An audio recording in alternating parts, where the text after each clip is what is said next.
নমস্কার বন্ধুরা, কেমন আছো সবাই? আশা করি সবাই খুব ভালো আছো। আমরাও খুব ভালো আছি। আজ প্রায় ২ বছর পর আমি এই ভিডিওটা পোস্ট করছি। তো ভুল ত্রুটি হলে ক্ষমা করে দিও। আজ শনিবার ২৫শে জুলাই। আজ এখানে আষাঢ়ী একাদশীর উৎসবটি উদযাপন করা হচ্ছে। সোসাইটিতে আমরা ২ বছর ধরে আছি, কিন্তু এটা ১ম বছর হচ্ছে। তো খুবই ভালো লাগছে। আশা করছি তোমাদেরও খুব ভালো লাগবে দেখতে। তো এই দিনটির একটি বিশেষ মহত্ব আছে। বিশ্বাস করা হয় যে এই দিনে ভগবান বিষ্ণু ক্ষীরসাগরে যোগনিদ্রায় যান। এরপর ৪ মাস ব্যাপী চতুর্থ মাস শুরু হয়। এই ৪ মাসে বিবাহ অনুষ্ঠান এবং অনেক শুভ কাজই সাধারণত এড়িয়ে চলা হয়। কার্তিক মাসে প্রবোধিনী একাদশীতে ভগবান বিষ্ণু আবার নিদ্রা সমাপ্ত করে জেগে ওঠেন। এই উপবাসটি অনেকে নির্জলা করে থাকেন। আর এই উপবাস করলে অনেক সময় বলা হয় যে পাপ থেকে মুক্তি পাওয়া যায়, সংসারে সুখ সমৃদ্ধি আসে, ভক্তি শান্তি মানসিক শক্তি বৃদ্ধি হয়। ভগবান বিষ্ণু এই সময় বিশেষ কৃপা করেন তার ভক্তের ওপর। তাই জন্য এই দিনটি সবাই এখানে ভালো করে উদযাপন করেন। তো আমি তো পুনেতে আছি প্রায় ৬ বছর ধরে। এই অনুষ্ঠানটি আমি ১ম বার দেখছি, তাই ইচ্ছা হলো যে তোমাদের সাথেও এটা শেয়ার করার জন্য। আশা করি তোমাদেরও খুব ভালো লাগবে দেখতে।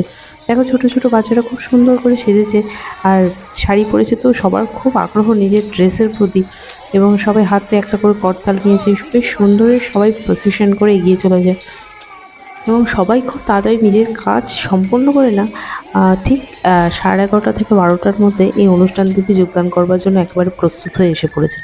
তো আমার আসতে একটু দেরি হয়ে গেছে। আমিও বুঝতে পারিনি যে অনুষ্ঠানটি এভাবে অনুষ্ঠিত হবে। তো আমি যেটুকু শ্যুট করতে পেরেছি সেটুকু তোমাদের সাথে শেয়ার করছি। দেখো, এটা আমাদের ক্লাব হাউস আর এর ভেতরেই এই বিট্ঠল ভগবান আর মাতা লক্ষ্মী এখানে অবস্থান করেছেন, অর্থাৎ বিষ্ণু। আমরা যাকে বিষ্ণু রূপে পুজো করি। বিষ্ণু আর মাতা লক্ষ্মীর মূর্তি এটি। তো এখানে খুব ভালোভাবে মানে পুজো অর্চনা হয়েছে এবং আমি পুজোটা মিস করে গিয়েছি। আমার আসতে একটু লেট হয়ে গেছে। দেখো আমার মেয়ে ছোট্ট পরী, ও এসে গেছে। ও এসে খুব উৎসাহী। আর অনুষ্ঠান প্রায় শেষের দিকে হয়ে এসেছে। তো সবাই প্রসেশন করে সোসাইটিকে ঘুরে চলে এসেছে। আর এবার হয়তো ওদের হাতে কিছু স্ন্যাক্স তুলে দেওয়া হবে। তার জন্য সবাই লাইনে দাঁড়াচ্ছে। তো বাচ্চা বড় সবাই ভীষণ আনন্দ করেছে। আর এই দেখো আমাদের সোসাইটির এখানে পার্কটা। তো এখন বৃষ্টিতে ভিজে আছে, তাই জন্য কোনো বাচ্চাকে দেখা যাচ্ছে না। আর এইসব বাচ্চাগুলো খুব আনন্দিত হয়েছে। অনেকদিন বৃষ্টির পরে না, আজকে সকালেও খুব বৃষ্টি হয়েছে, কিন্তু তারপরে বেলায় এত সুন্দর রোদ উঠেছে যে সবাই খুব সুন্দরভাবে অনুষ্ঠানটা আনন্দ করতে পেরেছে। তো এইভাবে আনন্দ করতে পারার জন্য দেখো বড়রাও খুব খুশি।